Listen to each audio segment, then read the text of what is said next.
Alors regardez, Vincent, il vient de repartir, il a oublié sa système, cet abruti-là. Je vais la garder du coup. Tu peux aller te faire. Hein.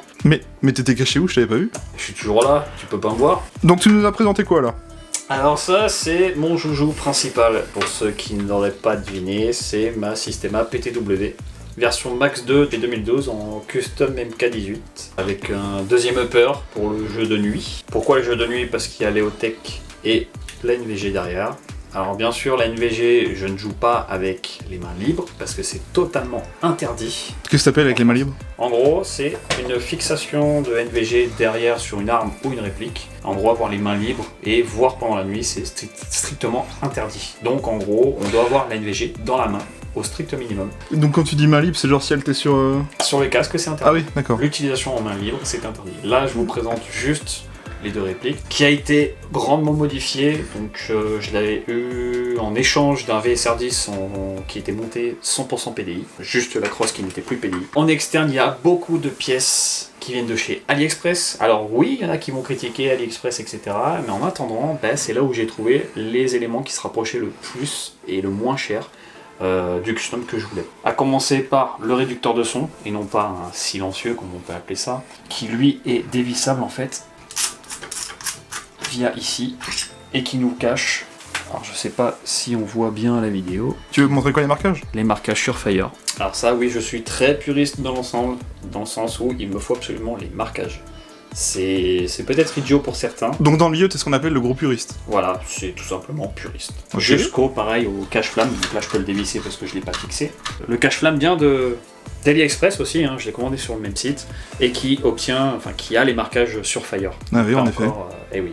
Donc là encore, c'est le petit détail qui fait que... Donc on critique AliExpress, mais c'est quand même pratique des fois. Pour avoir quelque chose un minimum réaliste, oui, on a quand même quelques pièces plutôt sympas. Faut pas tout commander dessus, mais on a quelque chose de plutôt sympa. Ensuite, la poignée Tango Down, donc pareil, ça c'est cheap, hein, on s'en fout, hein, tant que ça tient, tant que ça fait le boulot. Le double switch, je crois que c'est un Element, donc qui me permet d'allumer mon PEC, et qui me permet aussi d'allumer ma lampe et la lampe aussi qui fait infrarouge, enfin IR sur le switch parce qu'on peut le bouger tout simplement comme ceci. Ça me permet aussi de voir la nuit si j'ai une NVG dans la main. Le RIS qui vient aussi de chez AliExpress, qui a la bonne couleur parce que oui, on voit beaucoup de RIS de chez Daniel Defense en couleur cuivre, dégueulasse. Alors tandis que le vrai, pour avoir touché une vraie MK18 en Apex, va avoir la bonne couleur et surtout, alors je sais pas si on va les voir malheureusement, mais on va avoir les marquages au complet. En dessous du PEC on les voit un peu là. Voilà, on les voit un petit peu. Sous le RIS, pareil, à l'intérieur on a aussi les marquages, donc ils ont vraiment été très très loin. Et on a aussi la bonne découpe, parce que ça aussi il faut le savoir, il y a une découpe spécifique en fait au niveau de l'avant. Il y a des ergots qui ont été coupés aussi à l'arrière et qui sont aussi donc réalistes. Parce que c'est le petit détail qui fait que... Et donc t'es en train de me dire que, admettons, le MK18 GBB Arma 8, le garde-main n'a pas la bonne couleur. Le garde-main a la bonne couleur. Ah, il a la bonne couleur. Chocolat très sombre. Alors ça peut varier selon les productions, mais la couleur qui s'en rapproche le plus, c'est celui-ci. D'accord. La couleur vraiment chocolat sombre. À l'avant, on va retrouver une mire CAC qui est réglable, pareil, qui vient de chez AliExpress. Pourquoi je l'ai pris sur AliExpress? Parce qu'il y a les marquages CAC dessus, tout simplement. L'attache-angle CQD, pareil, AliExpress, avec le marquage CQD. Il en manque un ici, donc je le changerai à l'avenir pour avoir le marquage qui va là. Mais pareil, ça c'était sur la MK18 que j'ai touché en vrai. EOTech de chez Holy Warrior, très bonne EOTech, donc copie. C'est l'une des meilleures copies à l'heure actuelle, avec le marquage SU 231 PEC, donc la version avec le contrat militaire en gros sur le vrai avec EOTech. Et la vision nocturne fonctionne réellement dessus. On n'a pas le point vert, il faut vraiment avoir une NVG pour voir le point à l'intérieur. C'est une centaine d'euros je crois à l'heure actuelle, 150 euros. Et derrière bien sûr on a le Manifère qui va bien aussi de chez Holy Warrior avec les marquages EOTech. Le garde-main, alors là c'est pareil, c'est un garde-main que j'avais payé sur AliExpress qui était noir à la base, que j'ai passé au four. Alors c'est peut-être idiot pour certains, mais le passage au four permet de décoloriser en gros la couleur noire. Un petit peu moins réaliste sur la couleur, mais on se rapproche quand même du vrai. Dessus, on a un Anpec de chez FMI, il me semble, parce que l'autre c'est un Element en LA5 avec une poignée FG, copie MacPool, une MX200 pareil de chez Beta Project. J'ai mis des petits trucs style MacPool histoire de rendre un petit truc sympa. Et dessus, on va avoir un vrai EOTech 553 donc modèle issu de 131 PEC. Ce modèle-là se fait de plus en plus rare car il n'est plus fabriqué par EOTech. Donc autant dire que tu joues jamais avec des EOTech AIM. Non, j'arrête le chip parce que plus à chaque fois que ça casse, on doit racheter. Donc au final, à chaque fois racheter, autant prendre un vrai EOTech. Donc vous l'aurez bien compris, Vince c'est le plus gros puriste. Je suis un peu, oui, dans la collection au niveau puriste. Et bien sûr, on va avoir les marquages que j'ai fait faire chez Softech. Petit coucou à lui au passage. Hein. Marquage Navy, donc ici c'est barré, marquage Navy 18.1. Donc MK18.1, je crois que c'est Custom qui s'appelle comme ça, il me semble de mémoire. La poignée moteur a été changée par une Magpul vendue sur P6. Ça c'est une fausse sangle que j'ai payée sur Airsoft Entrepôt, donc avec le marquage Magpul Dynamics. Donc elle est très très bien, j'ai fait plusieurs OPEX avec les anciennes sangles que j'avais achetées, ça je voulais juste une sangle couleur tan, et puis pareil l'attache-angle a été changé, la mire arrière c'est achetée sur AliExpress, donc on a vraiment quelque chose de plutôt sympa, et puis pour terminer sur l'externe, on est sur un lower de chez Prime avec les marquages Colt. Ils se font de plus en plus rares, c'est dommage parce que c'est des très très bons lowers de très bonne qualité. Très bien, bah voyons voir l'interne. Donc du coup, on a, comme sur les vrais, il faut pas l'armer, il n'y a pas besoin, hein. On a une goupille à l'arrière, de l'autre côté on va pouvoir enlever la goupille ici, et là on va, entre guillemets, casser la réplique. Oula, casser la table. Non, elle était déjà cassée. On va pouvoir casser la réplique en deux. Donc on va pouvoir aussi changer de lower si on a besoin. Donc on a juste à le remettre comme ceci. Donc c'est vraiment pratique, c'est ça qui est très très bien chez Systema. On va d'abord faire la partie haute. La partie haute contient canon, bloc hop-up, cylindre, levier d'armée. Donc en gros, on tire le levier d'armée, on a le cylindre qui sort, cylindre qu'on peut interchanger avec plusieurs cylindres. Moi j'en ai plusieurs pour varier les puissances. C'est ça qui est assez intéressant avec le système PTV. Le levier d'armement qui est compatible avec un vrai. Et en dessous on a la partie canon. Ah vache, le canon est vachement petit en fait. Sur celui-là il est petit, c'est un tout petit, celui-là je crois que c'est un 604 PDI avec une bague, alors je sais plus ce que j'avais mis, mais voilà. Le réglage hop-up se fait ici, donc en gros c'est par le puits de chargeur, il se fait ici. Efficacité du hop-up sur les PTV n'est plus à faire, on a vraiment quelque chose de très très sympa, ça porte très très loin de toute façon. Donc t'as quand même dit qu'on avait le hop-up réglable, mais accessible quand même. Accessible via le puits de chargeur. Oui, parce donc que... t'as pas à démonter quoi. Non, il n'y a pas à démonter parce que tout simplement ici on ne peut pas régler le hop-up par ici parce que c'est le bloc Systema d'origine. Donc les RWA, FCC, etc. eux ils peuvent, mais celui-ci non, on ne peut pas. La partie basse, pareil, c'est spécifique. La partie basse, comme on peut voir, c'est spécifique. Le ball catch, activé par le petit bouton blanc qui est là. On va avoir les engrenages, Gearbox type Planetary, et elle fait ça de taille. Donc vraiment, c'est très petit. Hein. On va avoir ça sur ça, c'est vraiment tout petit, c'est spécifique. Le moteur, pareil, spécifique. Électronique spécifique. On a un MOSFET, un switchboard qui permet de sélectionner le mode de tir, donc on voit que c'est bien cranté, et on va avoir donc la queue de détente qui est reconnue pour avoir une queue de détente très très courte. Attends, c'est ça ton débattement là? Oui, c'est d'origine, c'est comme ça. Oh la vache. Et donc c'est ce que l'on disait tout à l'heure, il faut rappeler que ça a quel âge à peu près? Celle-ci elle a 10 ans et je n'ai toujours pas changé les engrenages. C'est 100% d'origine au niveau de la coque de Gearbox, les engrenages. Le reste j'ai mis un moteur Etini, Electro Etini, bearing de la Gearbox en Kanzen. Je n'ai absolument rien changé d'autre. Le réglage du hop, la petite clé, moi je la range à l'arrière, dans le petit trou ici. La crosse, moi je ne peux pas la changer tout simplement parce que le tube Systema que j'ai là à l'heure actuelle n'est pas compatible avec une vraie, que ce soit en 1000 spec ou en commercial spec. Mais bon, d'origine elle me gêne pas plus que ça reste très correct pour ce que c'est. Les chargeurs, c'est spécifique aussi tant qu'à faire, parce que bon, quitte à faire un truc spécifique, autant aller jusqu'au bout.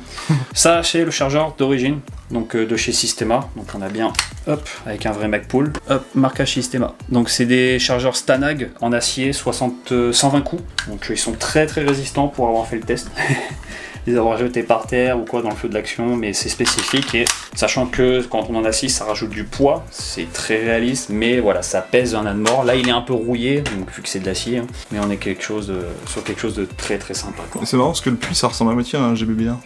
C'est on va dire un petit mélange, on va dire ça. Ce n'est pas compatible avec de l'AEG standard, bien entendu. C'est dommage, moi je voulais mettre des chargeurs CIMA dessus. Ah, ça sera pas possible, on peut pas mettre du CIMA sur du PTV, c'est pas possible tout simplement.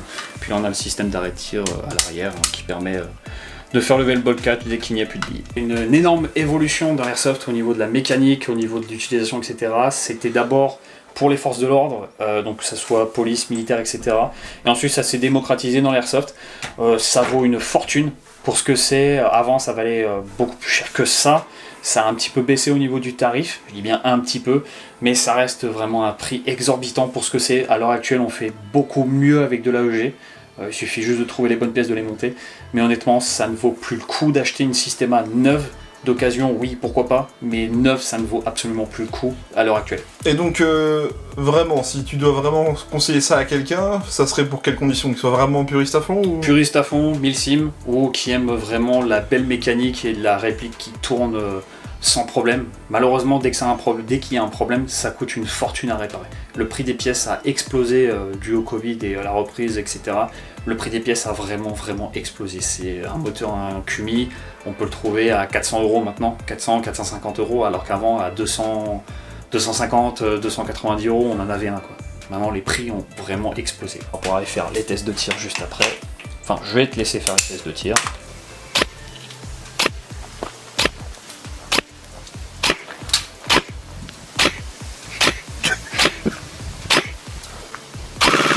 Ah mais c'est ma réplique.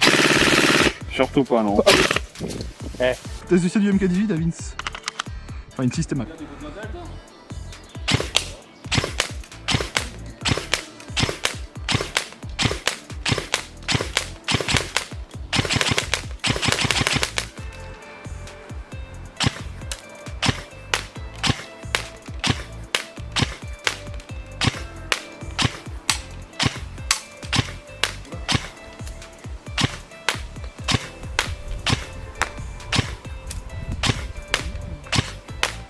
Non, dans le manufaire, tu vois qu'une bille, un coup sur deux, elle part.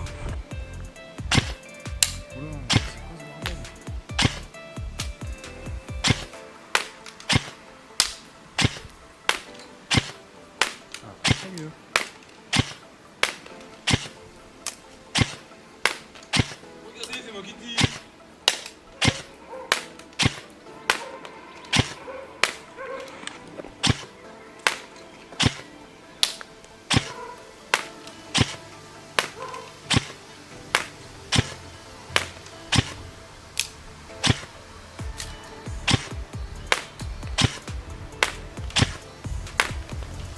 Ah. Pas trop, c'est un levier sinon. Si tu l'abîmes, tu peux. C'est pas moi. Ah, mais tu l'as utilisé, hein.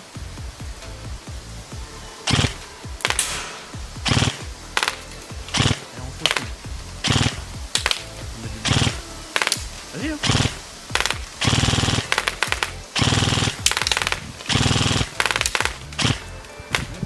On dit à 249. Moi, j'ai bien c'est Bah, c'est une maladie là-dedans. Non, non.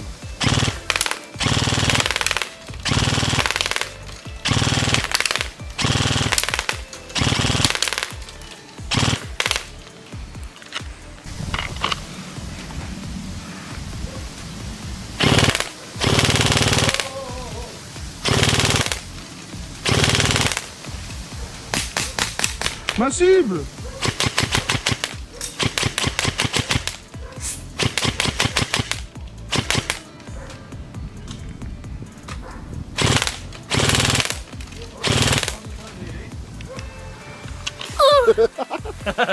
Connard. Bon, c'est bon? Ouais, donc c'est drôle. Ok. Tu me dis quand ça filme? Oui, c'est bon. Ah, pardon. Enfin, en militaire.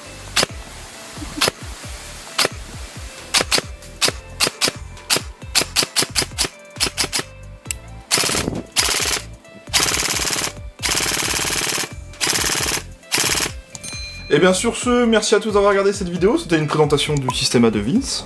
Merci à toi. Bah merci encore. Et puis on vous retrouve pour une autre vidéo à plus tard. Allez, ciao les gens. Allez, salut.